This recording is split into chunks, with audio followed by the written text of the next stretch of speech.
नमस्कार, पद्मेश 24/7 में आपका स्वागत है। मैं हूं अर्चना मिश्रा। सबसे पहले एक नजर आज की हेडलाइंस पर।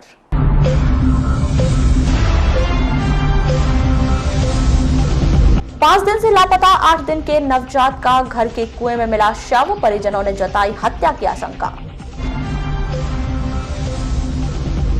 नर्सिंग होम में जांच के लिए पहुंचे अधिकारियों पर चिकित्सक ने स्वास्थ्य मंत्री बनने की जमाई धौंस।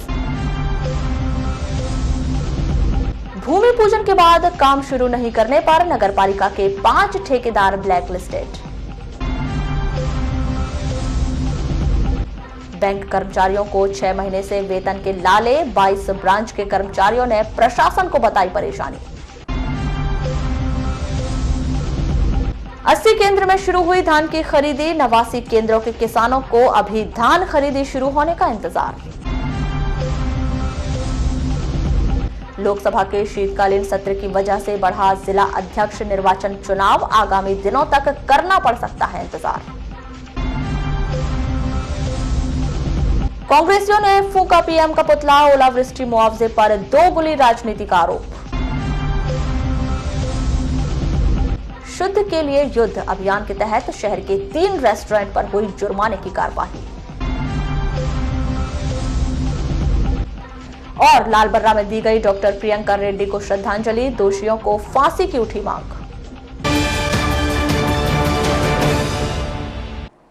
और अब खबरें विस्तार से। भारतीय जनता पार्टी के द्वारा संगठन चुनाव के अंतिम दौर में जिला अध्यक्ष निर्वाचन की प्रक्रिया संसद के शीतकालीन सत्र की वजह से टल गई है। भारतीय जनता पार्टी के जिला अध्यक्ष रमेश रंगलानी के अनुसार वर्तमान समय में लोकसभा का सत्र चल रहा है। इस वजह से पूरे प्रदेश में जिला अध्यक्ष का चुनाव संपन्न नहीं हो सका। जल्द ही यह प्रक्रिया पूर्ण करवा ली जाएगी।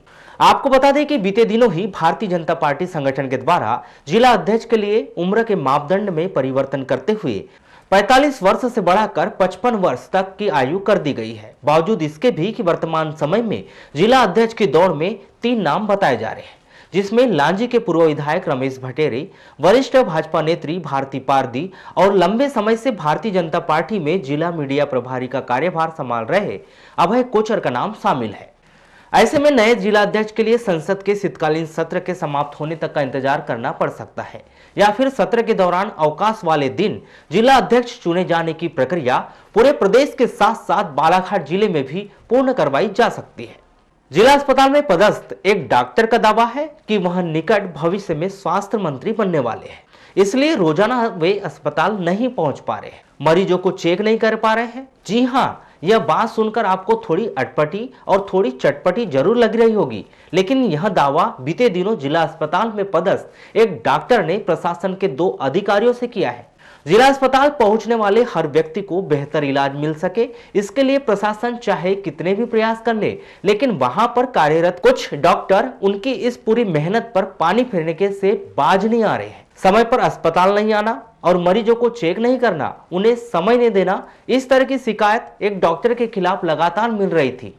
प्रशासन की टीम ने उन्हें समझाइश दी तो उन्होंने समय पर अस्पताल नहीं पहुंचने की वजह लगातार कॉल पर अस्पताल आकर मरीज को चेक करना बताया। इस कारण रूटीन ड्यूटी नहीं करने की बात कही, लेकिन जब यह बात सरासर झूठी साबित हुई तो प्रशासन के अधिकारी सीधा सीधा उस डॉक्टर के क्लिनिक पहुंच गए। इस दौरान ड्यूटी पीरियड में डॉक्टर साहब बड़े आराम से मरीजों को चेक कर रहे थे और बड़े ही सहज भाव से उन्होंने प्रशासन के अधिकारियों का स्वागत किया और कहा कि साहब आप मेरी चिंता ना करें, मैं निकट भविष्य में स्वास्थ्य मंत्री बनने वाला हूं। इस बात की सूचना प्रशासन के अधिकारियों के द्वारा अपने वरिष्ठ को दी गई, जिस पर उनके द्वारा निकट भविष्य में स्वास्थ्य मंत्री बनने वाले डॉक्टर साहब की क्लिनिक का निरीक्षण करने के आदेश दे दिए। अब आपको बड़ी खबर से रूबरू कराते हैं।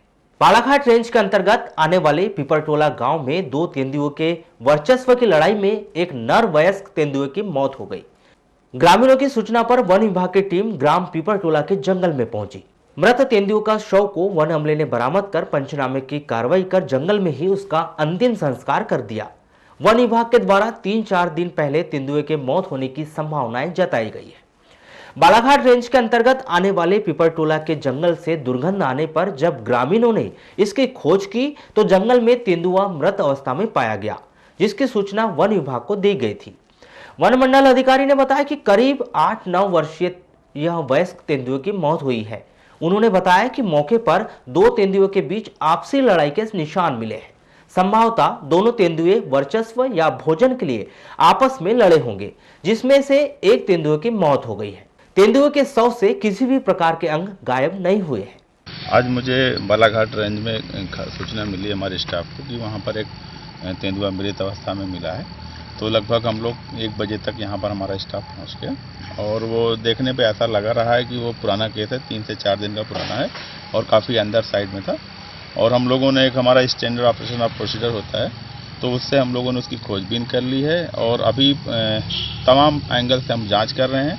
प्रथम दृष्टया ऐसा लग रहा है कि 2 जानवरों की ये फाइट है, 2 लेपर्ड की ये फाइट है और फूड को लेके फाइट है, जिसमें एक की मृत्यु हो गई। ये कुछ केसेस ऐसे थे जो प्राकृतिक लग रहे हैं, स्वाभाविक मृत्यु उनकी है।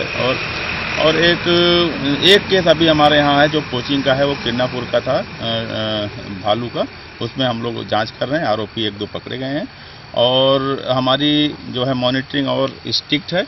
और ये जो केस है, ये ऐसा लग रहा है कि ये 2 लेपर्ड की लड़ाई, आपसी लड़ाई है। जिले के रामपाली थाना अंतर्गत बेनी गांव में 5 दिन से लापता 8 दिन के नवजात शिशु का शव कुएं से बरामद किया गया। जानकारी के अनुसार रितेश दुधपुरी के घर जन्मा नवजात 5 दिन पहले मां के पास सोते समय बच्चा अचानक गायब हो गया। घटनाक्रम के अनुसार 30 नवंबर की रात्रि को रितेश की पत्नी ज्योति अपने नवजात शिशु के साथ घर में सो रही थी। इसी दौरान रात करीब 1 बजे अचानक नवजात बिस्तर से गायब हो गया। नवजात के परिजनों ने उसकी खोजबीन की। 8 दिन के नवजात के विषय में कोई जानकारी नहीं मिली। इस बीच 4 दिसंबर की शाम को अचानक रितेश के आंगन के कुएं से दुर्गंध आने लगी। इस बात की सूचना रामपाली पुलिस को दी गई। पुलिस द्वारा परिजनों की उपस्थिति में कुएं के भीतर दुर्गंध का पता लगाया गया तो नवजात का शव कुएं के भीतर मिला। परिजनों के अनुसार नवजात की किसी ने हत्या करने के उद्देश्य से उसे कुएं में फेंक दिया था। पद्मेश न्यूज से दूरभाष पर चर्चा के दौरान रामपाली थाने में पदस्थ उप निरीक्षक राजकुमार खटीक ने बताया कि नवजात का पोस्टमार्टम करवाया गया है। नवजात बच्चे की मौत किन परिस्थितियों में हुई है, इसकी परिजनों से पूछताछ की जाएगी। मर्ग कायम कर जांच की जा रही है। जिले के कटंगी थाने पहुंचकर एक नाबालिग ने स्वयं के साथ हुए दुराचार की शिकायत दर्ज करवाई। पीड़िता ने शिकायत दर्ज करवाई कि आरोपी राहुल शेंडे 22 वर्ष द्वारा उसे कई दिनों से दुराचार का शिकार बनाया जा रहा था, जिस वजह से वह 7 महीने से गर्भवती हो गई।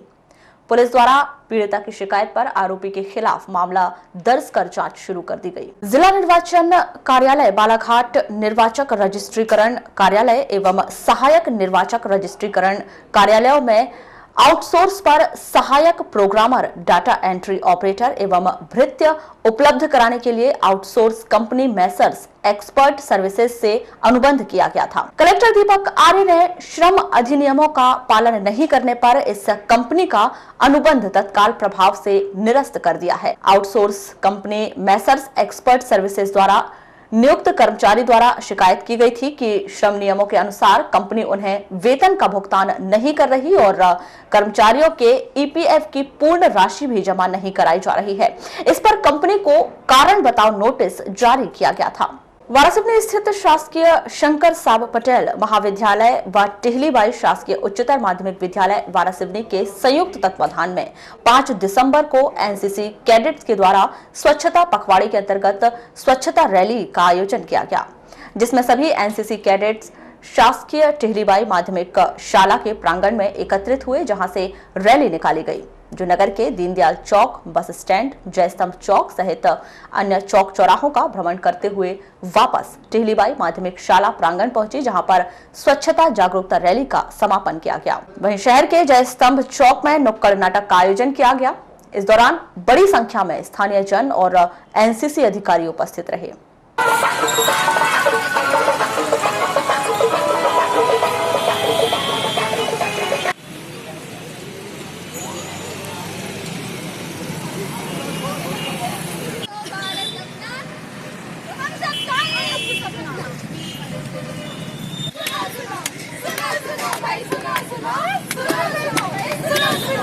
किया गया। आज ये स्वच्छता पखवाड़ा के अंतर्गत एक रैली का आयोजन और शहर में जितना भी कचरा है, पॉलीथीन, ये जो भी डस्ट मटेरियल है, उसको उठाने के लिए और लोगों को संदेश देना है कि स्वच्छता का ध्यान रखें पूरा। मूल उद्देश्य ये है कि हमारा शहर स्वच्छ रहेगा तो पूरा देश बीमारी से मुक्त रहेगा और लोगों में ये संदेश जाए तो जिससे बीमारी बिल्कुल ना हो।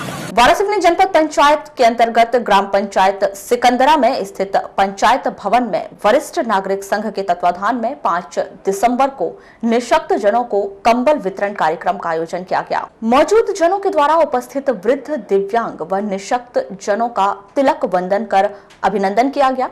इसके बाद कंबल का वितरण किया गया। इस दौरान वरिष्ठ नागरिक संघ के तत्वाधान में 50 कंबलों का वितरण किया गया।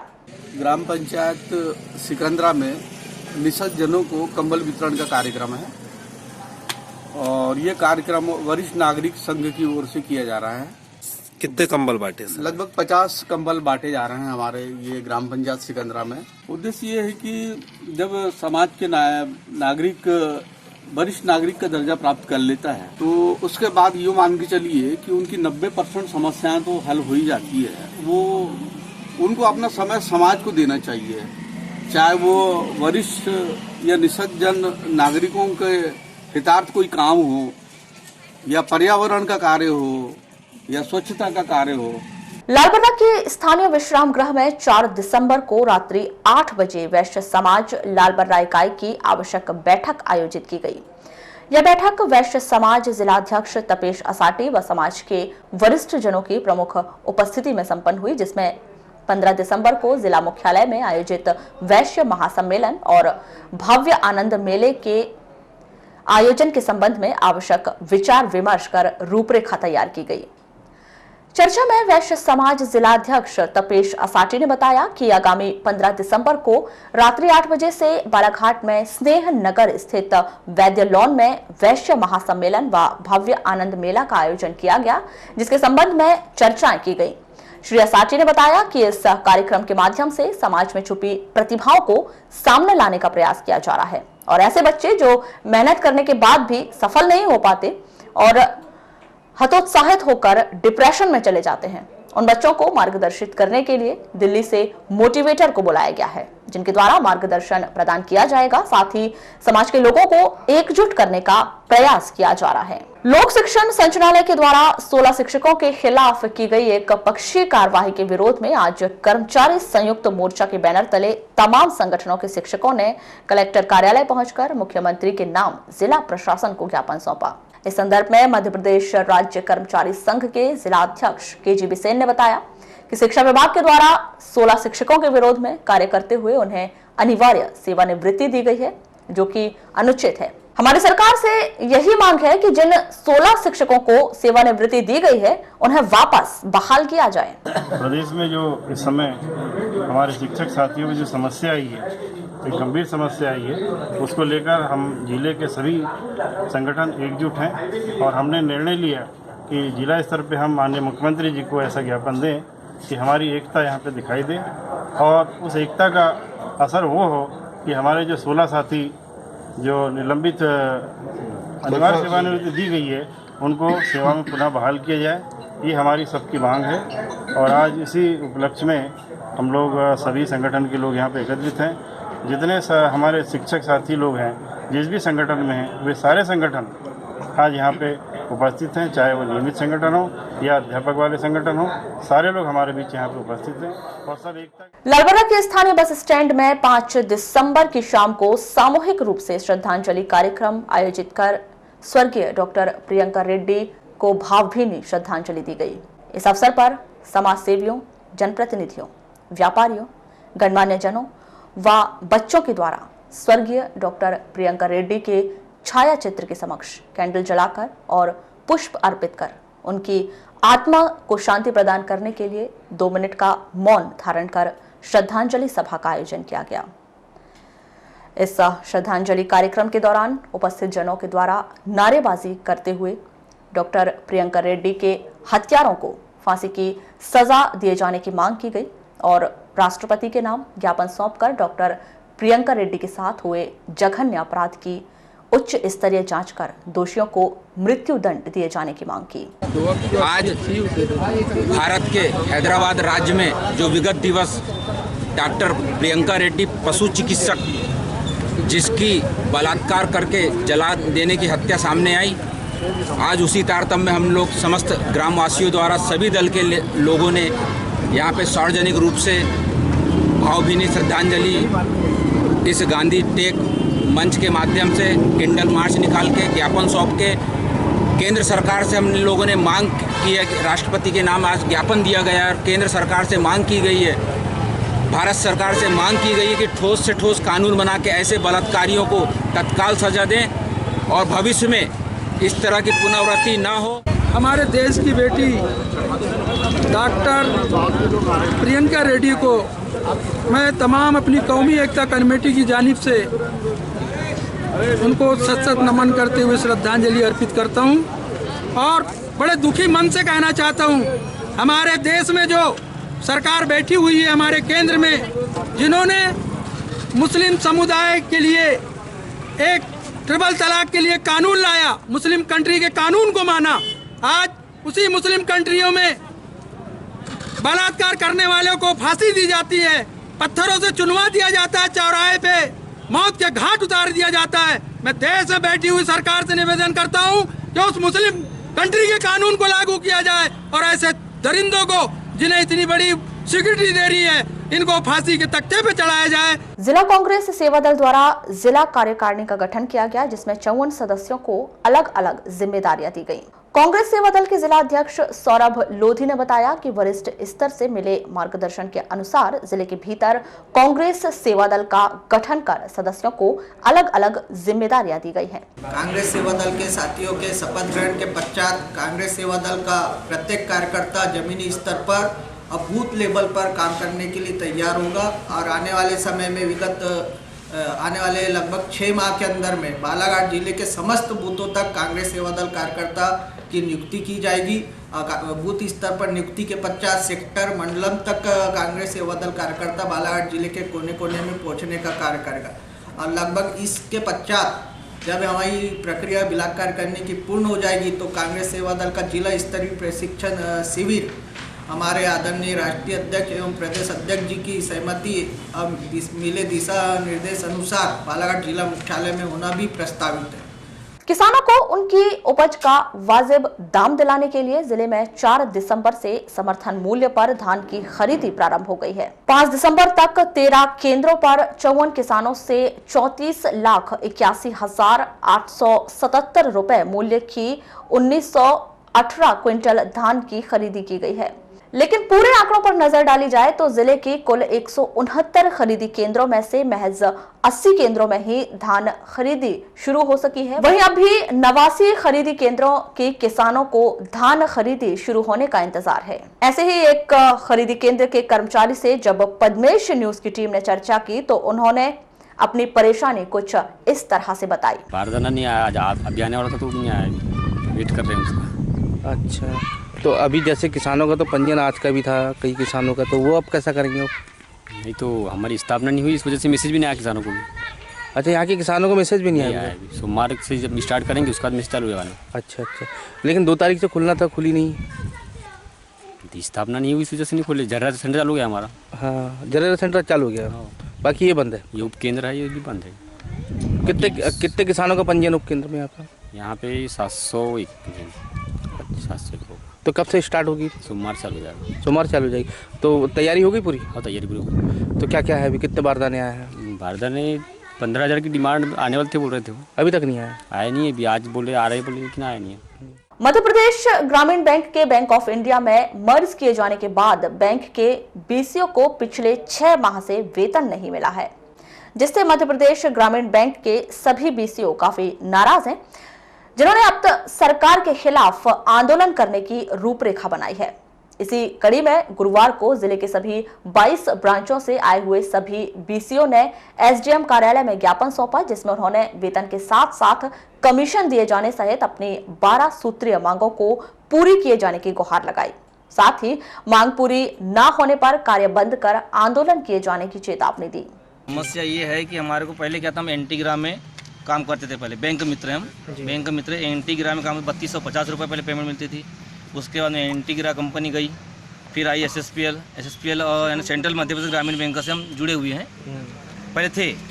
और उस बीच में हमारे को 4000 तनख्वाह प्लस कमीशन था।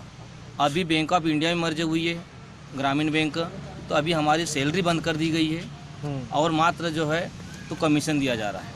और कमीशन में कितना दे रहा, किस हिसाब से दे रहा, वो भी पता नहीं चल रहा है। यानी हमारी जीविका इतनी बेकार हो गई है कि एक मजदूर से भी बदतर हो गए।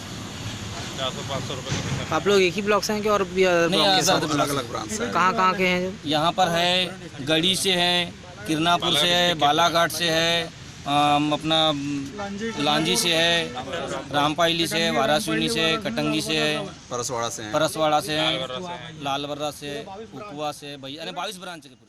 शुद्ध के लिए युद्ध अभियान के तहत जिला प्रशासन द्वारा 5 दिसंबर को शहर के अलग अलग स्थानों पर खाद्यान्न दुकानों में जांच के दौरान सफाई व नियम का पालन नहीं करने पर कार्रवाई की गई। इसी कड़ी में शहर के काली पुतली चौक बस स्टैंड स्थित स्वागतम रेस्टोरेंट में गंदगी पाई गई। इस रेस्टोरेंट में घरेलू उपयोग के गैस सिलेंडर का व्यवसाय होना पाया गया, जिस पर सिलेंडर को जब्त कर आवश्यक वस्तु अधिनियम के अंतर्गत प्रकरण दर्ज कर लिया गया है। रेस्टोरेंट में गंदगी होने के चलते नगरपालिका द्वारा 2000 रुपए का जुर्माना भी किया गया। वहीं प्रेमनगर गली नंबर 1 में भव्य फूड्स के संचालक द्वारा रोड किनारे लगे ट्रांसफार्मर के बाजू में ही टीन का किचन शेड बनाकर वहां पर खाद्य सामग्री का निर्माण करना पाया गया। हाई वोल्टेज की लाइन वाले ट्रांसफार्मर से लगकर बने किचन शेड को हटाने के लिए विद्युत विभाग द्वारा संचालक को रेस्टोरेंट हटाने का नोटिस भी दिया गया, लेकिन रेस्टोरेंट के संचालक द्वारा आज तक उसे नहीं हटाया गया। नियमों के विपरीत रेस्टोरेंट का संचालन पाए जाने पर टीम द्वारा तत्काल भव्य रेस्टोरेंट पंजीयन निरस्त करने की कार्यवाही की जा रही है। संचालनालय स्वास्थ्य सेवा आयुष विभाग द्वारा जिला आयुष अधिकारी डॉक्टर दत्तात्रेय भदाड़े को उनके मूल स्थापना वाले शासकीय आयुर्वेदिक औषधालय पीपरझरी भेज दिया गया है। डॉक्टर दत्तात्रेय के स्थान पर जिले में पदस्थ डॉक्टर शिवराम साकेत को जिला आयुष अधिकारी का प्रभार सौंप दिया गया है। सूत्रों से मिल रही जानकारी के अनुसार बीते दिनों डॉक्टर दत्तात्रेय पर लगे आरोप की वजह से उन्हें हटाए जाने की जानकारी मिल रही है। हालांकि संचालनालय आयुष सेवा मध्य प्रदेश शासन द्वारा जारी पत्र में इस बात का उल्लेख नहीं किया गया है। शहर के विकास कार्य के लिए बीते 1.5 सालों में नगर पालिका परिषद द्वारा 2 दर्जन से अधिक निर्माण कार्य के लिए भूमि पूजन तो किया गया, लेकिन काम आज तक शुरू नहीं हो सके। लगातार काम नहीं शुरू होने के कारण नगर पालिका परिषद द्वारा संबंधित ठेकेदारों को नोटिस पर नोटिस जारी किए गए, लेकिन इसके बाद भी ठेकेदारों द्वारा कोई जवाब नहीं दिया गया, जिसके बाद नगरपालिका के सीएमओ दिनेश वाघमारे ने 5 ठेकेदारों को ब्लैकलिस्ट कर दिया। शिकायत ये है कि ठेकेदारों ने साल भर से काम ले लिए हैं, काम कर नहीं रहे हैं। अध्यक्ष महोदय ने भूमि पूजन कर दी, अभी तक के कोई काम ही नहीं हो पा रहे। इसी बात को लेकर मैं सीएमओ साहब के पास 3-4 बार आया हूँ, तो साहब बोले हाँ कर देंगे। तो अभी क्या बोले कर देंगे, अभी तक के कोई काम चालू नहीं हो रहे। ठेकेदार एक नहीं 10 काम लेके फंसा लेते हैं, एक पेमेंट मिलता है, दूसरा पेमेंट मिलेगा तब काम करेंगे बोलते हैं। इसी से हमारे वार्ड के कार्य रुके हुए हैं और हमारी जनता परेशान हो रही है। ये शिकायतें तो लगातार जनप्रतिनिधि द्वारा की गई है और अभी जो पिछली PIC की बैठक हुई है उसमें हमने जितने भी इस तरह के प्रकरण थे वो हमने पूरे के पूरे PIC में रख के उनकी जो अमानत राशि है वो राजसात कर ली है। उनको 3 नोटिस दे चुके थे, बार बार उन्हें सूचना दी जा रही थी कि आप अपना कार्य प्रारंभ करें, किंतु उनके द्वारा इसमें बड़ा गंभीरता नहीं लाई गई। तो हमने पिछली PIC की बैठक में रख के सभी जितने भी ऐसे कॉन्ट्रैक्टर हैं उनकी राशि अमानत राजसात करके उनको ब्लैक लिस्ट कर दिया। उसकी सूचना हम शासन को भी दे देंगे। सर कितने ठेकेदार हैं जिनकी राजसात की जा रही सर राशि? लगभग 4 या 5 है, मुझे एग्जैक्ट तो नहीं, PIC के निर्णय में है, पूरा डिटेल उसका मिल जाएगा। सर कब तक हो जाएगी सर कार्रवाई? PIC से पास हो गया, वो सूचना भर जाना है शासन को और उनकी अमानत राशि राजसात तो राजसात हो गई। केंद्र सरकार पर आरोप लगाते हुए ब्लॉक कांग्रेस कमेटी के द्वारा गुरुवार को प्रधानमंत्री नरेंद्र मोदी का पुतला फूंका गया। सरेका बाईपास चौक पर पुतला दहन के दौरान कांग्रेसी ने मोदी सरकार के खिलाफ जमकर नारेबाजी की, जिसमें मोदी सरकार पर दोगली राजनीति करने व अतिवृष्टि के मुआवजा राशि न देने का आरोप लगाते हुए मांग पूरी न होने तक मोदी सरकार का विरोध करने की बात कही।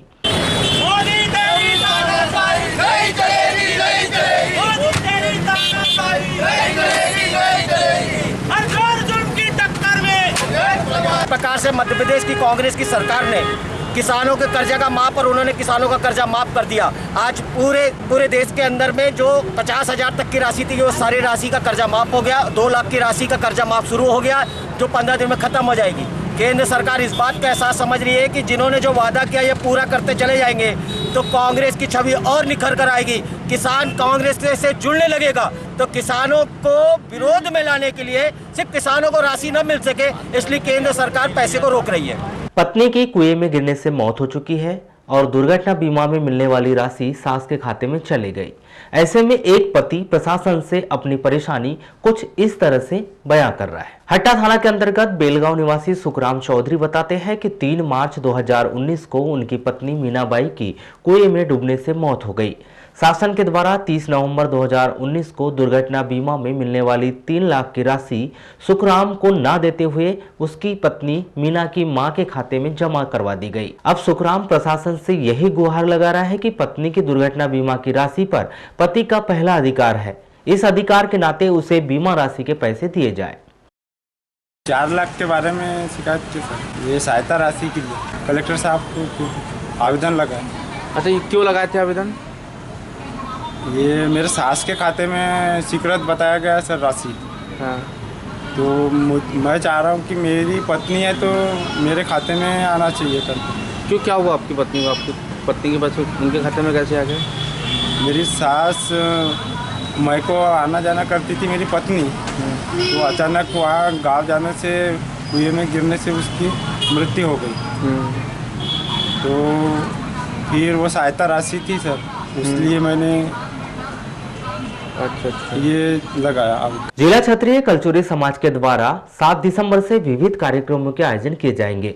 सर्किट हाउस में आयोजित प्रेस वार्ता के दौरान संगठन के जिला अध्यक्ष अमृतलाल धुआरे ने बताया कि जिला क्षत्रिय कलचुरी कला सर्ववर्गीय समाज के द्वारा 7 दिसंबर एवं 8 दिसंबर को जिला स्तर पर कार्यक्रम आयोजित किए जा रहे हैं, जिसके तहत 7 दिसंबर को गायखुरी स्थित सहस्त्रबाहु मंदिर में सहस्त्रबाहु जी की प्रतिमा की प्राण प्रतिष्ठा कार्यक्रम का आयोजन किया गया है।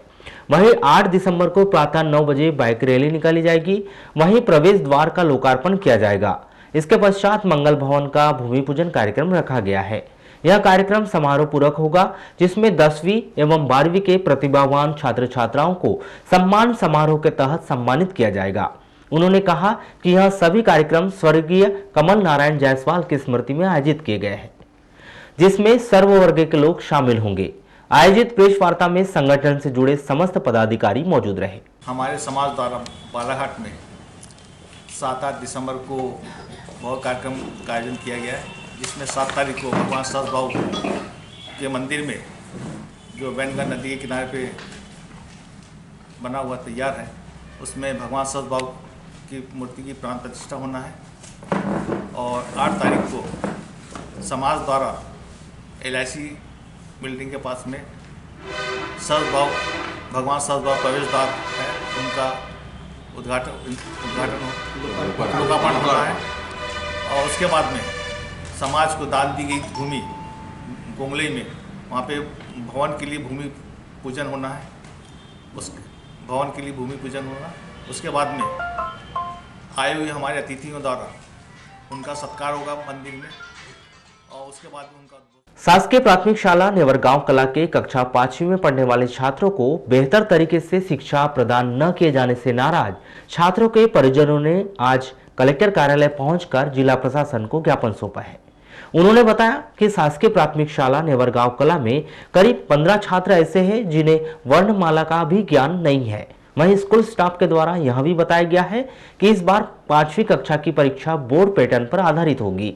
यदि बच्चों को वर्णमाला याद नहीं है तो वह बोर्ड की परीक्षा किस प्रकार से दे पाएंगे। परिजनों ने कहा कि जिला प्रशासन को इस ओर ध्यान देते हुए आवश्यक कार्रवाई करनी चाहिए। मेरा बेटा है 3 साल से तीसरी कक्षा से तीसरी, चौथी, 5वीं कक्षा तक पढ़ाई कर रहा है, परंतु उसको आज तक अनाराम भी नहीं आया।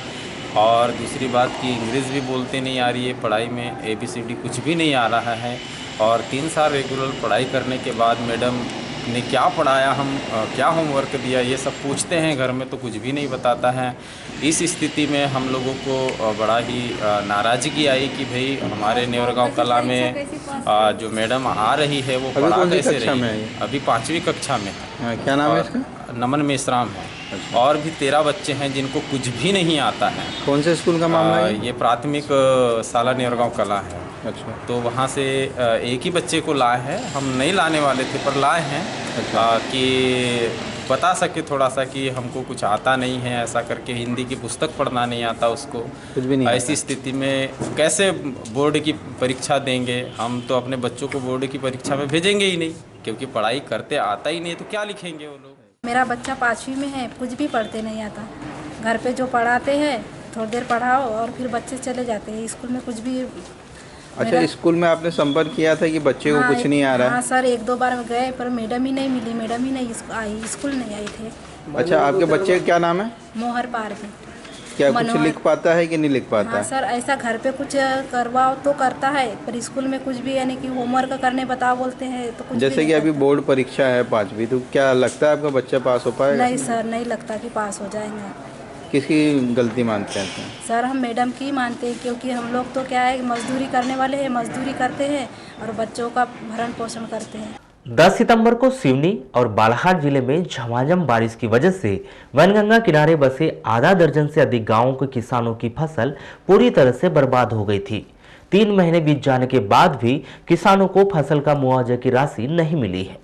इस विषय पर कलेक्टर दीपक आर्य बताते हैं कि मुआवजे वितरण किए जाने के लिए खाका तैयार कर लिया गया है, बजट भी आवंटित हो चुका है। जैसे ही राशि आएगी किसानों के खाते में जमा करवाने की प्रक्रिया शुरू हो जाएगी। ये जो बाढ़ प्रभावित जो क्षेत्र थे अपने उन सभी का राशि, उन सभी का प्रकरण बना के तैयार है। राशि अभी पता चला है कि राशि आ चुकी है। ग्लोबल बजट में ये राशि है। जैसे ही राशि आती है हम लोगों ने बिल लगा करके और उनका भुगतान कर दिया। डाक सेवा वर्तमान में एक अहम और विश्वसनीय सेवा मानी जाती है। जिले में ग्रामीण क्षेत्रों में डाक विभाग के द्वारा अपनी शाखाओं का विस्तार कर लोगों को बेहतर सुविधाएं प्रदान की गई है। लेकिन जिले के करीब 82 नक्सल प्रभावित गांव ऐसे हैं जहां अब तक डाक सेवाओं का विस्तार नहीं हो पाया है, जिसके कारण वहां रहने वाले ग्रामीणों को काफी दिक्कतों का सामना करना पड़ता है। वहीं इस समस्या को लेकर डाक विभाग के द्वारा योजना तैयार की गई है, जिसके तहत इन क्षेत्रों में शीघ्र ही डाकघरों की व्यवस्था की जाएगी। इस संदर्भ में दूरभाष पर चर्चा के दौरान डाक विभाग के प्रबंधक अधीक्षक श्री अरक ने बताया कि डाक विभाग का नेटवर्क वर्तमान में काफी फैला हुआ है और विभाग के द्वारा यह प्रयास किए जा रहे हैं कि हर एक ग्रामीण को डाक सेवाओं का लाभ मिल सके। जिले में कुछ ऐसे ग्राम हैं जहां डाक विभाग की शाखाएं नहीं खुल पाई है। इन क्षेत्रों में चरणबद्ध तरीके से डाक सेवाओं की व्यवस्था की जाएगी।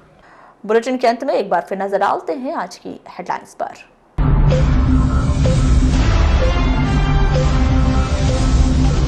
पांच दिन से लापता 8 दिन के नवजात का घर के कुएं में मिला शव, परिजनों ने जताई हत्या की आशंका। नर्सिंग होम में जांच के लिए पहुंचे अधिकारियों पर चिकित्सक ने स्वास्थ्य मंत्री बनने की जमाई धौंस। भूमि पूजन के बाद काम शुरू नहीं करने पर नगरपालिका के 5 ठेकेदार ब्लैक लिस्टेड।